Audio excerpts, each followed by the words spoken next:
রামদিয়ার আব্দুল আলিম তিলের মটকা বানান প্রতিদিন। তিলের মটকার মূল উপাদান চিনি। প্রচুর চিনি লাগে তিলের মটকা বানাতে।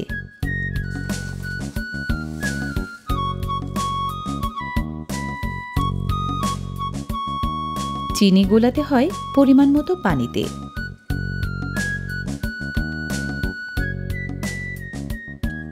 মোহাম্মদ আব্দুল আলিম রাজবাড়ী জেলার বালিয়াকান্দি উপজেলার বাসিন্দা। থাকেন রামদিয়ায় ইসলামপুর ইউনিয়নের কাউন্নাইর গ্রামে। চিনি গোলানোর পর চুলায় আগুন ধরানোর পালা।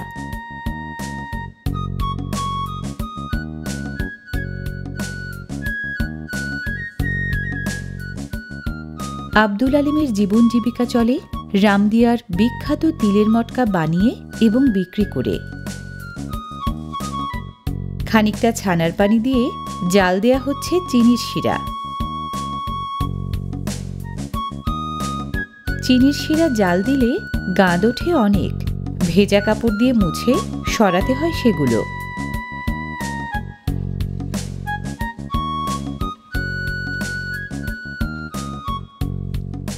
এ কাজে জাল লাগে কড়া। কড়া জালে বলক তুলতে হয় শিরায়।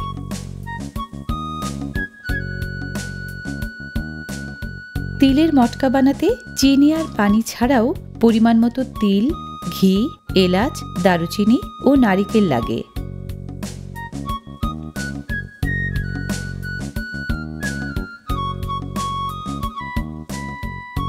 টকবক করে ফুটতে থাকা শিরা কতটা ঘন হলো পরখ করে দেখতে হয়।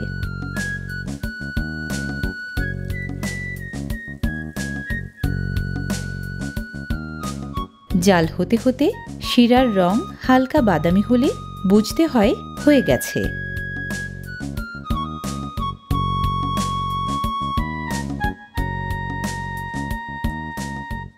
চুলা থেকে নামানো ঘন তপ্ত শিরা ঢালতে হয় খাদা নামের মাটির বড় পাত্রে। কোনো না কোনো মুখরোচক বিশেষ খাবার থাকে প্রতিটি এলাকায়।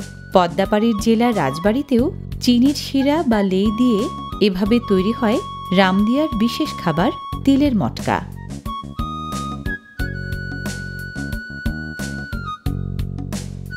পরিমাণ মতো লেই রাখা হয়েছে 5টি খাদায়।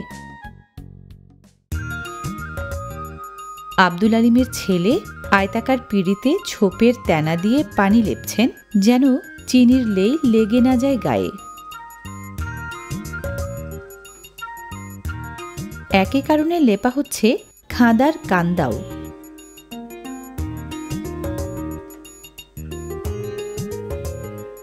তাপ হারিয়ে ধীরে ধীরে জমতে থাকা চিনির লেই এবার আয়তাকার পিঁড়িতে ঢালার পালা।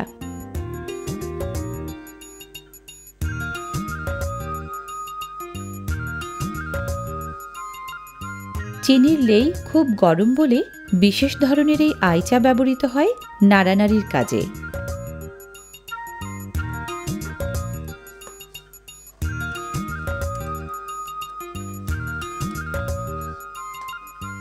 আইচা দিয়ে গরম লেই বারবার উল্টে পাল্টে দিলে দ্রুত তাপ হারানোয় পাতলা লেই জমাট বেঁধে পরিণত হয় তুলনামূলক ঘন মণ্ডে।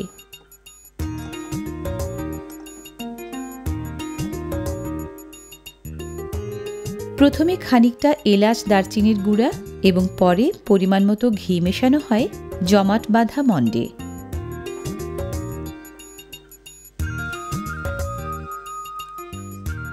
তিলের মটকার দ্বিতীয় মূল উপাদান তিল। পাহাড়ি এলাকা থেকে সংগ্রহ করা ভালো মানের এই তিলকে বলে জুম তিল। জলে ভেজা তিলের খোসা ছাড়িয়ে রোদে শুকিয়ে তারপর ভেজে মচমচে করার পুরো কাজটাকে বলে তিল পাইট করা। এ কাজ মেয়েরাই ভালো করেন। জমাট বাঁধা মণ্ড নিয়ে এবার বিশেষ কসরত।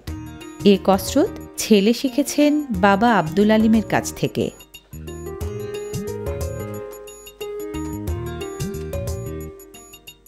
খুঁটি হুকের মাথায় আটকে একবারে টেনে লম্বা করা, আরেকবার লম্বা মণ্ডটাকে ভাঁজ করে আবারও হুকে আটকে টেনে লম্বা করা।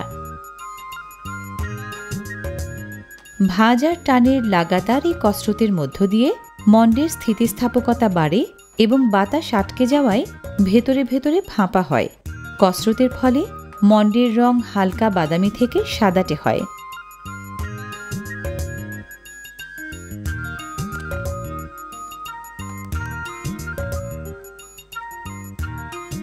ময়ান করা মণ্ডকে হাত দিয়ে বেলে এবং টেনে এবার বেলুনাকার দড়ি বানানোর কাজ।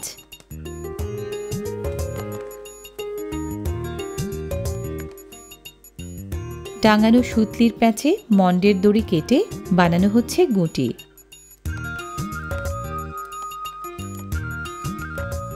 হাত আন্দাজে কাটলেও প্রতিটি গুঁটি মাপে সমান। আব্দুল আলিম তিলের মটকা বানানোর এই কাজ শিখেছিলেন তার চাচার কাছ থেকে। পূর্ব প্রজন্মের কৃৎকৌশলের সাথে নিজের অভিজ্ঞতা যোগ করে তিনি তা সঞ্চারিত করেছেন উত্তর প্রজন্মের মাঝেও।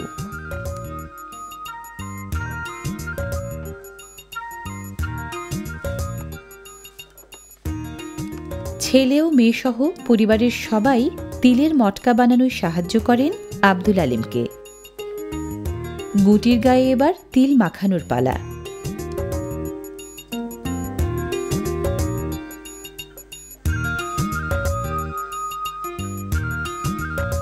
নাড়াচাড়া করলে গরম গুটির গায়ে সহজেই লেগে যায় ভাজা তিল। তিল জড়ানো গুটিকে এবার নির্দিষ্ট আকার দেওয়ার কাজ।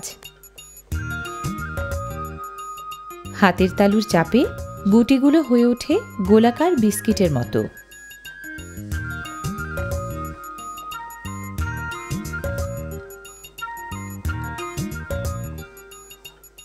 তিল জড়ানো গোলাকার এই খাবারই রামদিয়ার বিখ্যাত তিলের মটকা।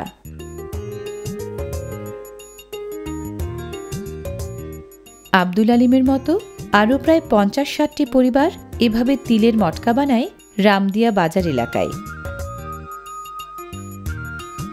তিলের মটকা এবার মোড়কবন্দি করার পালা। তিলের মটকা মোড়কবন্দি হয় নানান সংখ্যায়।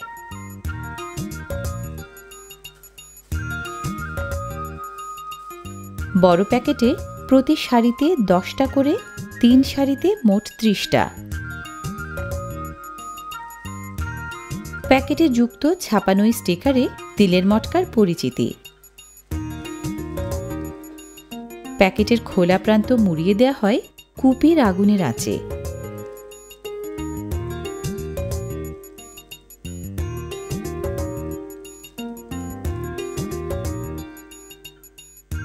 এই তিলের মটকা হাটবাজারের দোকানদাররা পাইকারি দরে প্রতি প্যাকেট ৪০ টাকায় কিনে ক্রেতাদের কাছে বিক্রি করেন ১০০ টাকায়। পাইকারি দরে বিক্রির পাশাপাশি আব্দুল আলিম নিজেও তিলের মটকা ফেরি করে বিক্রি করেন রামদিয়া রেল স্টেশনে যেয়ে।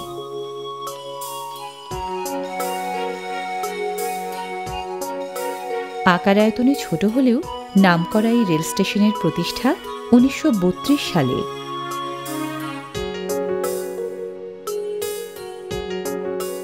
ভাটিয়াপাড়া এক্সপ্রেস নামের এই ট্রেন রাজবাড়ী থেকে রামদিয়ায় আসে দুপুরের দিকে আর ফিরতি পথে ভাটিয়াপাড়া থেকে আসে বিকালে।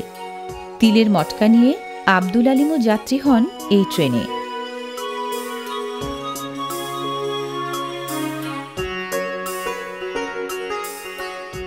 বগিতে বগিতে ঘুরে এভাবেই আব্দুল আলিম ফেরি করেন নিজের বানানো তিলের মটকা।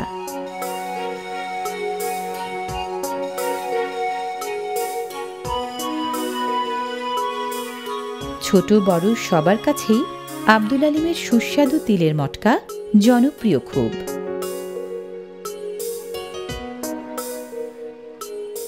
যাত্রীরা মজাদার তিলের মটকা কেউ কিনে নেন বাড়ির জন্য, কেউ কিনে খান ট্রেনে বসেই। রামদিয়া থেকে প্রায় ১০ কিলোমিটার দূরে আব্দুল আলিম নেমে পড়েন কালুখালী জংশন স্টেশনে। কালুখালী থেকে রামদিয়া, রামদিয়া থেকে কালুখালী, বৃত্তাবদ্ধ এই জীবনের পথে আব্দুল আলিমের অবিরল হেঁটে চলা।